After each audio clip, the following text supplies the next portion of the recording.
Hello students, this is professor Arif Sheikh और आज मैं आपके लिए लाया हूँ TY BCom sem 6 economics module 3.1 जिसका फर्स्ट चैप्टर है बैलेंस ऑफ पेमेंट। 3.1 चैप्टर हम लोग स्टार्ट करेंगे जिसमें फर्स्ट एक पहला क्वेश्चन है explain the meaning and structure of balance of payment. इसमें ये एक ही क्वेश्चन है जो एग्ज़ाम पॉइंट ऑफ व्यू से बहुत ही ज़्यादा इम्पॉर्टेंट है। तो आपको स्टार्ट करेंगे हम लोग मीनिंग के साथ और इसके कंसेप्ट को हम लोग समझेंगे। तो सबसे पहला हम लोग देखेंगे कि what is balance of payment. तो देखो यहाँ पे students, the balance of payment of a country is a systematic records. ठीक है, एक सिस्टमैटिक रिकॉर्ड्स है ऑल इकोनॉमिक ट्रांजेक्शन्स का। ठीक है, जो भी लेन देन होता है कंट्रीज़ का between the resident of a reporting country and resident of foreign country. ठीक है, मतलब कि यहाँ पर इंडिया है, ठीक है, और चाइना है। तो यहाँ पर हम लोग देखेंगे कि इंडिया और चाइना के बीच में जो भी इकोनॉमिक ट्रांजैक्शन हुआ है, जो भी पैसों का लेन देन हुआ है गुड्स से रिलेटेड, तो वो सारी चीज़ों को हम लोग देखेंगे यहाँ पर बैलेंस ऑफ पेमेंट में। तो सबसे पहला फिर से मैं बता रहा हूँ, the balance of payment of a country एक सिस्टमेटिक रिकॉर्ड किया जाता है ऑल इकोनॉमिक ट्रांजैक्शन का। जो भी इकोनॉमिक ट्रांजैक्शन होता है, पैसों का लेन देन होता है, गुड्स का लेन देन होता है, वो कंट्रीज़ के बीच में होता है। तो between the resident of a reporting country मतलब कि India and resident of foreign country जैसे कि चाइना, कोई भी कंट्री आप ले सकते हो। तो सबसे पहला हम लोग देखेंगे कि बैलेंस ऑफ पेमेंट में सबसे पहला अकाउंट कौन सा आता है। तो यहाँ पर स्टूडेंट्स दिया है ट्रेड अकाउंट बैलेंस। अब हम ट्रेड अकाउंट बैलेंस में क्या देखते हैं, तो ट्रेड अकाउंट बैलेंस में देखते हैं the difference between export and import of goods. Difference between export and import of goods. ठीक है, हम एक्सपोर्ट और इंपोर्ट कितना कंट्री में करते हैं।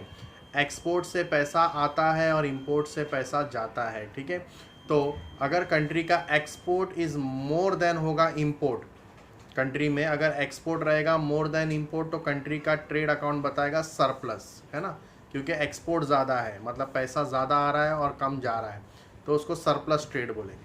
लेकिन अगर export is less than import होगा, मतलब पैसा हमारा ज़्यादा जा रहा है और इंपोर्ट से और आ कम रहा है एक्सपोर्ट से, तो उसको हम बोलेंगे डेफिसिट ट्रेड।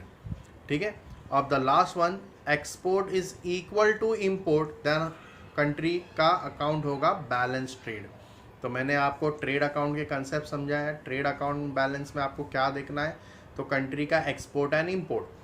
जब एक्सपोर्ट मोर देन इंपोर्ट रहेगा तो surplus trade, export is less than import रहेगा तो deficit trade, and export equal to import रहेगा तो बैलेंस ट्रेड। ठीक है, ये ध्यान में रखिए आप लोग, ये ऑब्जेक्टिव्स में भी आपको पूछा जा सकता है। फिर हम आएंगे करंट अकाउंट बैलेंस के बारे में बात करेंगे स्टूडेंट्स। तो करंट अकाउंट में भी मैंने यहाँ पे कुछ छोटा सा कंसेप्ट बनाया है, उसके बारे में हम लोग देखेंगे। करंट अकाउंट में क्या देखा जाता है, तो difference between current account receipt, कितना इनकम आया, करंट अकाउंट पेमेंट, कितना पैसा गया। ठीक है, तो करंट अकाउंट एक ऐसा अकाउंट है जहाँ पे पैसों का लेन देन होता है, कितना भी पैसा हम निकाल बाहर कर सकते हैं। अब क्रेडिट में जो आया पैसा आया वो क्रेडिट साइड रहेगा और जो पैसा गया वो डेबिट साइड रहेगा। तो करंट अकाउंट में क्या क्या चीज़ें रिसीव होती है क्रेडिट साइड में, अगर आप एक्सपोर्ट करोगे गुड्स को तो बड़ा ऑब्वियस आपको पैसा आएगा, एक्सपोर्ट ऑफ सर्विस करोगे तो भी आपको पैसा आएगा, इंटरेस्ट प्रॉफिट डिविडेंड आपने रिसीव किया तो वो भी क्रेडिट साइड जाएगा। यूनिलैटरल पेमेंट, अगर यूनिलैटरल पेमेंट जैसे कि अगर किसी ने रिसिप्ट बोला, यूनिलैटरल पेमेंट मतलब वन वे पेमेंट होता है। अगर किसी ने आपको डोनेशन दिया, चैरिटी दिया, कंट्री के अंदर किसी ने डोनेट किया, चैरिटी किया, तो वो भी पैसा रिसीव होता है। ठीक है, रिसिप्ट, तो वो रिसीव में क्रेडिट साइड में आएगा। डेबिट, अगर आपने कंट्री में इंपोर्ट किया तो ऑब्वियसली पैसा जाएगा तो वो डेबिट साइड आएगा। इंपोर्ट ऑफ सर्विस किया तो वो भी पैसा जाएगा। इंटरेस्ट प्रॉफिट डिविडेंड आपने पेड किया तो पैसा जाएगा। यूनिलैटरल अगर पेमेंट किया मतलब कंट्री ने किसी को डोनेट किया, चैरिटी किया, तो वो भी पैसा जाएगा। तो क्रेडिट साइड में रिसीव वाला आएगा और डेबिट साइड में जाने वाला आएगा। तो इसी को अभी हम लोग मैच करेंगे सरप्लस में और डेफिसिट इसमें देखेंगे हम लोग।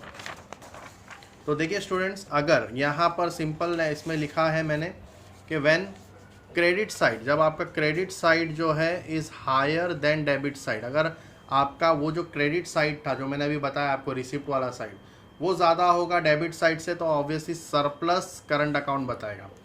क्या बताएगा? Surplus current account. लेकिन अगर क्रेडिट साइड आपका लेस देन होगा डेबिट साइड से तो डेफिसिट बताएगा, मतलब इनकम कम है और एक्सपेंसेस ज़्यादा है तो डेफिसिट।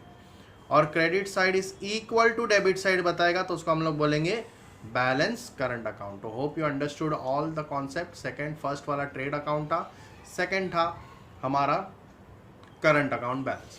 अब हम आएंगे थर्ड में कैपिटल अकाउंट बैलेंस। तो अब कैपिटल अकाउंट में हम लोग क्या देखते हैं, फिर मैं बोलूँगा स्टूडेंट्स ये ऑब्जेक्टिव में पूछा जा सकता है। कैपिटल अकाउंट बैलेंस में आता है difference between capital account receipt and capital account payment. कितना पैसा आया और कितना पैसा गया।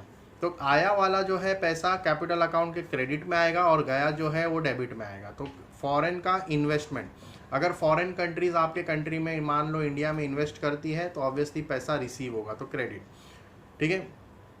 शॉर्ट टर्म बोरोविंग, अगर इंडिया ने किसी से लोन लिया तो वो शॉर्ट टर्म बोरोविंग मतलब थोड़े टाइम के लिए, 1 साल 2 साल के लिए, तो उसको शॉर्ट टर्म बोरोविंग। तो पैसा आता है, रिसीव होता है तो क्रेडिट साइड दिखता है। मीडियम टर्म हो, लॉन्ग टर्म बोरोविंग हो तो वो भी क्रेडिट साइड आएगा। तो ऑब्वियसली जो भी पैसा रिसीव हुआ वो क्रेडिट साइड। अब इन्वेस्टमेंट इन अब्रॉड, इंडिया ने किधर इन्वेस्टमेंट किया अब्रॉड में तो पैसा गया। शॉर्ट टर्म लैंडिंग किया मतलब साल 2 साल के लिए किसी को लोन दिया तो भी पैसा गया, या मीडियम लॉन्ग टर्म लैंडिंग किया तो भी पैसा गया, तो गया तो डेबिट साइड।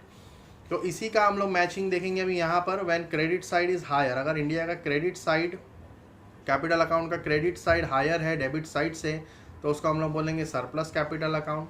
अगर क्रेडिट साइड लेस है डेबिट साइड से, मतलब कि ज़्यादा पैसा गया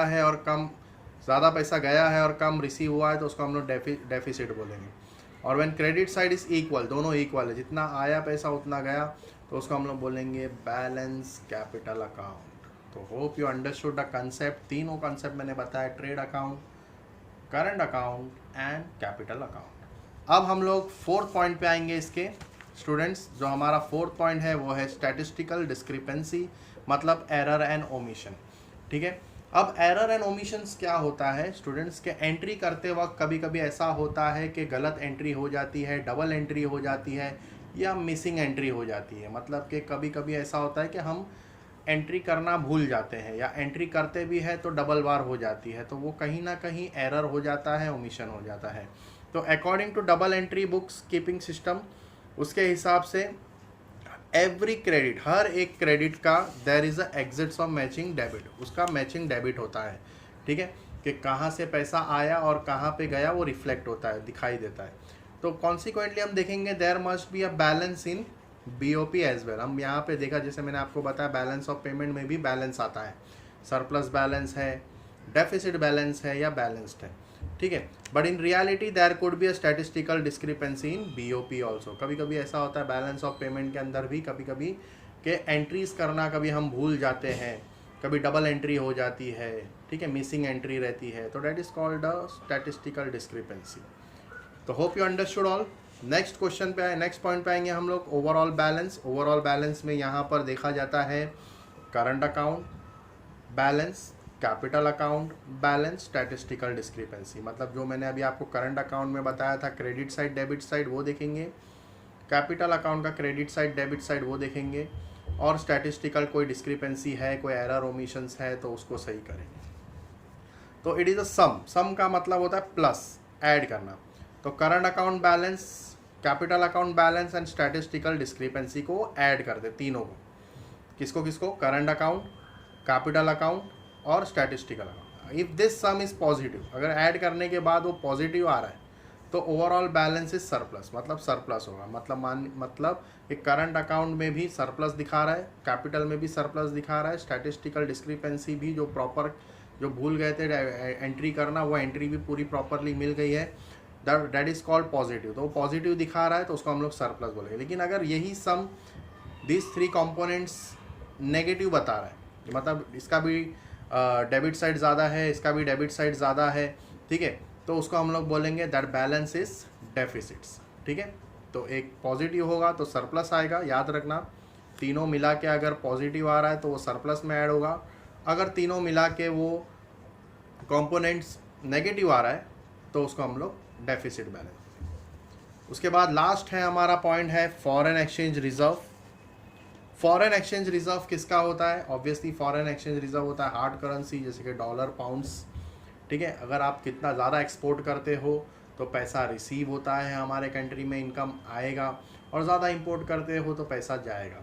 तो रिज़र्व ज़्यादा आता है एक्सपोर्ट से और जाता है इंपोर्ट से।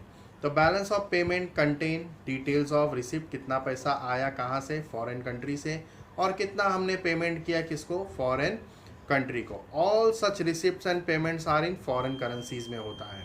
तो this transaction will be result in the following. अभी यहाँ पर भी हम देखेंगे रिजर्व के बारे में कुछ देखेंगे।